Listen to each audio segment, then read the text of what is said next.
खेल खेल में भाई बहन के संबंध। बहन 1 और भाई थे 6।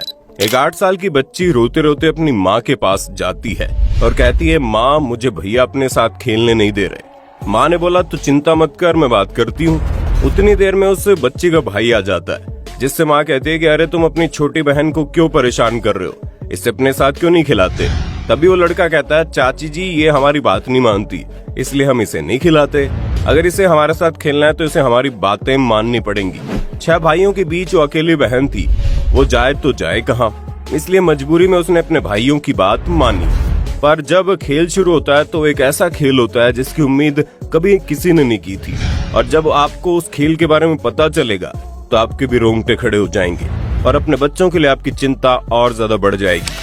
घटना छत्तीसगढ़ के अंबिका नगर जिले की है, जहाँ पर गांधीनगर नाम का थाना लगता है, और यहीं पर एक गांव है जिसमें एक पूरा संयुक्त परिवार रहता है, जहाँ चाचा ताऊ वगैरह सभी जॉइंट फैमिली में रहते हैं। इस परिवार की एक 8 साल की बच्ची है जिसकी तबीयत कुछ दिनों से खराब चल रही थी। बच्ची की हालत दिन प्रतिदिन खराब होती जा रही थी, जिसे देख माँ को अपनी बच्ची की चिंता सताने लगी। माँ ने पूछा, बेटा तुम्हें क्या हुआ है? तुम्हारी तबीयत दिन प्रतिदिन ढलती जा रही है, तुम बहुत कमजोर हो रही हो। अब 8 साल की बच्ची को क्या पता कि उसे क्या हो रहा है और क्या नहीं, इसलिए वो माँ से बोल देती है, मुझे नहीं पता मम्मी।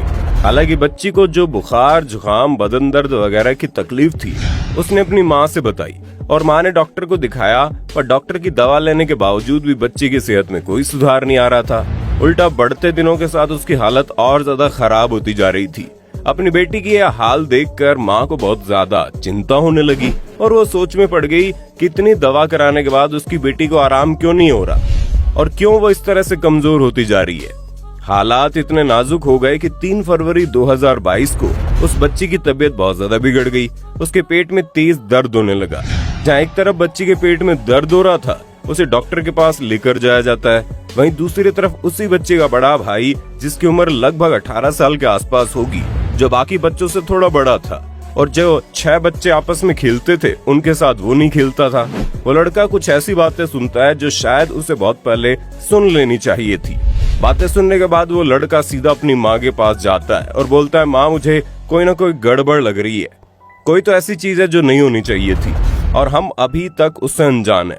अपने बड़े और समझदार बेटे की सारी बातें सुनने के बाद माँ ने वही चीज अपनी बेटी से पूछी, क्या चल रहा है। ये सब पूछने के बाद माँ को अपनी बेटी से जो बातें पता चली, उसे सुनने के बाद उसके पैरों तले जमीन खिसक जाती है। असल में दोस्तों, एक ही परिवार से ताल्लुक रखने वाले वो 6 बच्चे जो चाचा ताऊ और आस पड़ोस के भाई पाटीदार लगते थे, वो सभी एक साथ रहते और खेलते थे। लेकिन उनका ये खेल इतना ज्यादा खतरनाक बन जाएगा किसी ने न सोचा था। जहाँ ये सारी बातें ऑनलाइन शिक्षा से शुरू होती है, जिनमें एक बच्चा 13 साल का होता है जो 6ठी क्लास में पढ़ रहा होता है, और वो अपनी क्लास में ऑनलाइन पढ़ाई करता है। साथ ही वो लड़का बाकी बच्चों के साथ भी खेल कूद कर अपना समय बिताता था। खेलते खेलते कब उसके मोबाइल पर कुछ ऐसी साइट खुल जाती है जिसे देखकर वो सभी बच्चे हैरत में पड़ जाते हैं। जी हाँ दोस्तों, आपने बिल्कुल सही अंदाजा लगाया। ये साइट कोई और नहीं बल्कि गंदी फिल्मों वाली साइट थी, जो अपने आप ही बच्चों से खुल गई। अब जाहिर सी बात है, जब ये सारी चीजें किसी के सामने खुल जाती है तो वो इसे देखे बिना तो नहीं रह पाता। जिज्ञासा में आकर इन सारी चीजों को देख ही लेता है, और ठीक ऐसा ही उस लड़के ने किया। पहले तो उसने अकेले देखना शुरू किया, और फिर बाद में वो अपने साथ खेलने वाले भाइयों को भी गंदी फिल्मों की साइट्स दिखाने लगा। और इस तरह की साइट दिखाने के बाद वो बोलता है कि ऐसे ही तो मम्मी पापा भी करते हैं।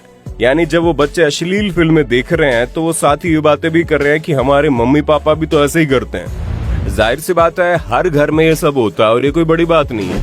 लेकिन कई बार लोग अपने बच्चों के सामने इन सारी चीजों को करने की भूल कर देते हैं, जिसका इनके ऊपर बहुत ही गहरा असर पड़ता है, और वो जिंदगी भर इस तरह की चीजों से उभर नहीं पाते। ऐसा ही कुछ इन लड़कों के साथ भी था, जिन्होंने पहले तो घर में ये सारी चीजें देखी, और फिर जब उन्हें मोबाइल फोन पर वही चीजें देखने को मिली तो उनका दिमाग खराब होना शुरू हो गया। जिसमें पहले तो वो लोग इस तरह की साइट्स पर जाकर वीडियो देखते थे, लेकिन बाद में उन्होंने वीडियोस डाउनलोड करनी शुरू कर दी, और हालात यहाँ तक पहुँच गए कि वीडियो में दिखाई जाने वाली चीजें उनके दिमाग में घूमने लगी। इसी वजह से उन्होंने जो जो चीज वीडियो में दिखाई जा रही थी वो सब कुछ अपनी बहन के साथ करना शुरू कर दिया।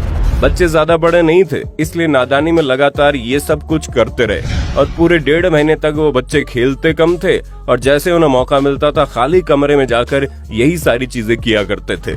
बच्चे सबसे पहले तो अकेले एक कमरा ढूंढते।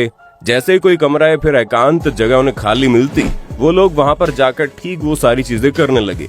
ये सिलसिला इसी तरह चलता रहा। बच्चों की हरकतें और ज्यादा परवान चढ़ती रही, जिसकी वजह से उस 8 साल की बच्ची की तबीयत धीरे धीरे बिगड़ने लगी। और इतना कुछ होने के बावजूद घर वालों को कानों कान खबर भी नहीं हुई कि उन्हीं के घर में उन्हीं के बच्चे इस तरह की गंदी हरकत कर रहे हैं। वो तो जब बड़ा भाई, जिसकी उम्र 17 या 18 साल थी, उसने सुना, जो वो 13 साल का बच्चा था जिसने बाकी बच्चों को गंदी फिल्मों की साइट्स दिखाई थी, वो अपने साथियों से अपने 8 साल की छोटी बहन का नाम लेते हुए कहता कि आज चलो दोबारा करा जाए। बड़े भाई को शक हुआ कि बच्चे कोई ना कोई गड़बड़ जरूर कर रहे हैं, इसलिए वो जाकर सबसे पहले उनका मोबाइल फोन चेक करता है और मोबाइल में मौजूद चीजों को देखकर उसे अपनी आंखों पर विश्वास ही नहीं होता।